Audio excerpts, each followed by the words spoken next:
Look, you are scrolling late at night, right? You see this cute little monster elf grinning back at you from your phone, big ears, sharp teeth, and suddenly you are thinking, I need that one. Not just any, the hidden rare, the one in 72 boxes. 10 bucks later, you are ripping open a blind box like it's Christmas morning. Miss? Another 10? Miss? Again.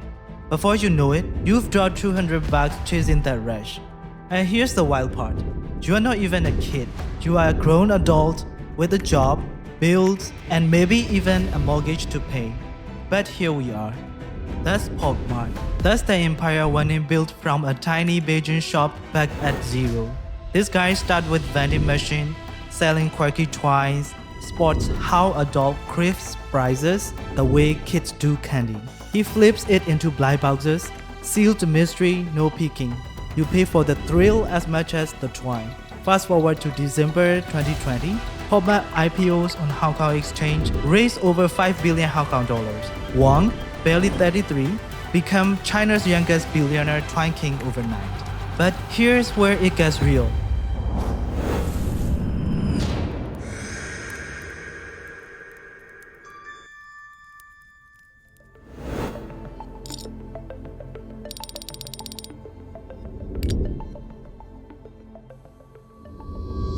Early 2020s, China wakes up to kids blowing entire allowances on these things. Regulators step in. No sales to under 8 starting 2022. Odds must be disclosed. Parent must approve online. Sounds harmless, right? Except it basically labeled the whole model addictive. Like gambling, but with plastic elf. But wait, there's more. Let me slow this down for a second, because this is the part that blew my mind when I first saw it in the actual box. You know that little sticker on every Labubu case now?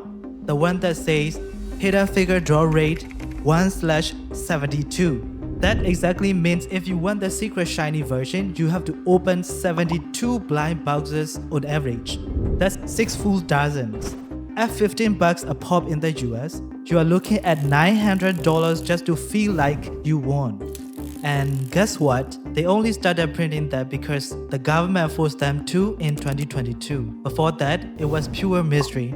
You had no clue if the hidden was 1 in 10 or 1 in 200. Now it's right there on the box, like a casino putting the house edge on the roulette table. Thanks, Rags. But did it slow anyone down? Please. It's just made us feel like smarter gambler. But for Wang, he doesn't flinch. He pivots hard overseas. Southeast Asia first, then the US, and then Europe.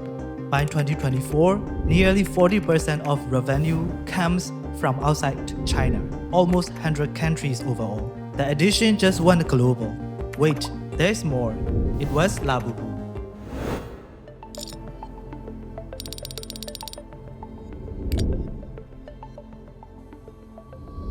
That fuzzy little monster from Hong Kong artist Casing Lang, they partnered in 2019, but the real explosion hit in October 2023. Exciting Macron series dropped, and adults lost their minds.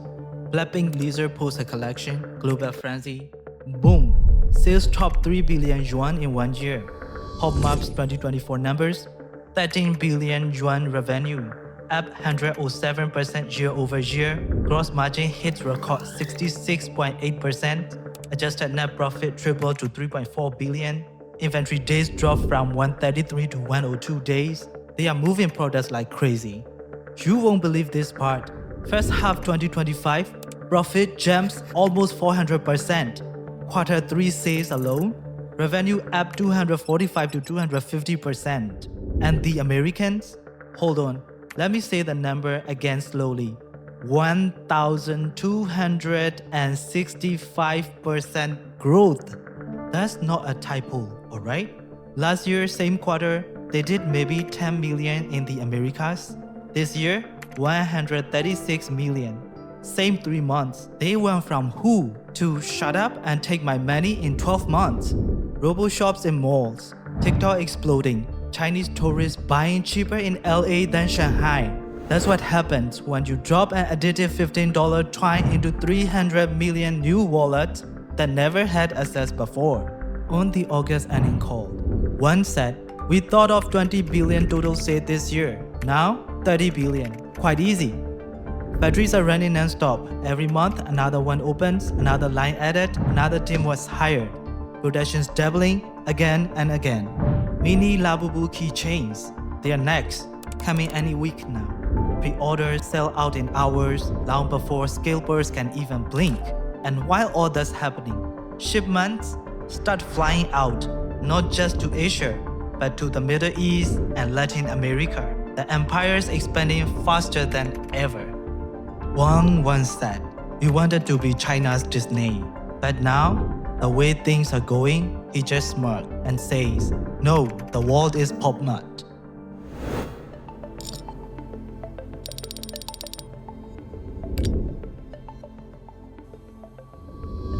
But every empire hits turbulence. Remember the KFC scandal back in 2022? Families buying hundreds of chicken meals just to get one Demu toy. People spend over $1,000 on fried chicken for a figurine. It became national news. That's when regulators really circled. Hold up, it doesn't end here. There's more. June 2025, People's Daily drops a bomb, calling blind boxes addictive for minors and demands tighter rules.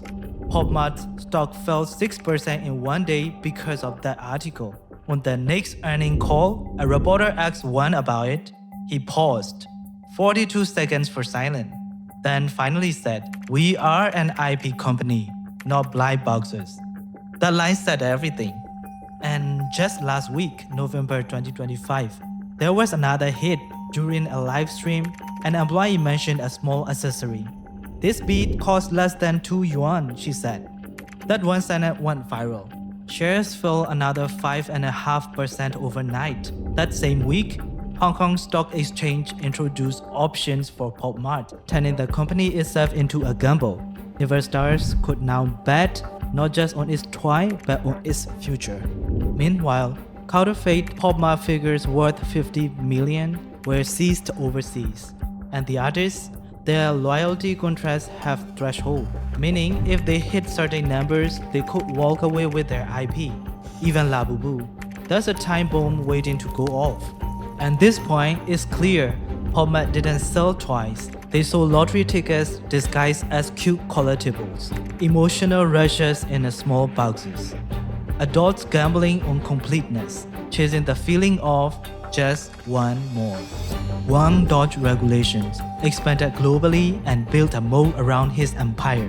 But one bad series or one new crackdown and it could all vanish. So imagine you are Wang in that boardroom, stock at 35 billion market cap, but regulators knocking again. Do you slow the addition machine or double down overseas before the door slam?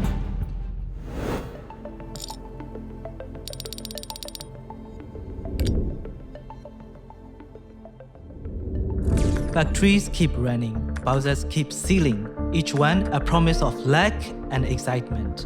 Pop Mart didn't just sell toys, it sold anticipation. And that emotion built one of China's fastest growing empires. But behind every box lies a business lesson.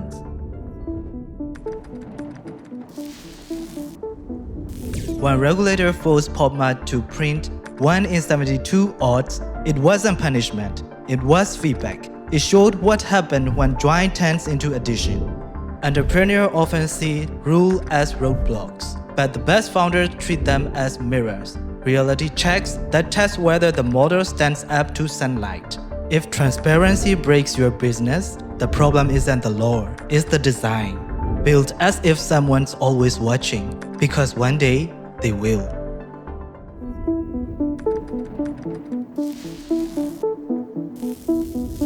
As Pop Mart went global, the message shifted from a toy company to an IP company.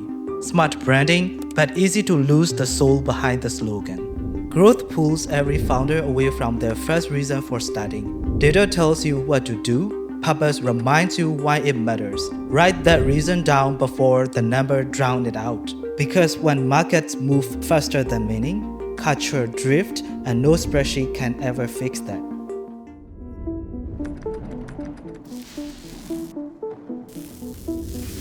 Labubu wasn't luck, it was learning. Years of quiet trials turned failure into data. Pop Mart's real advantage wasn't hype, It was feedback speed.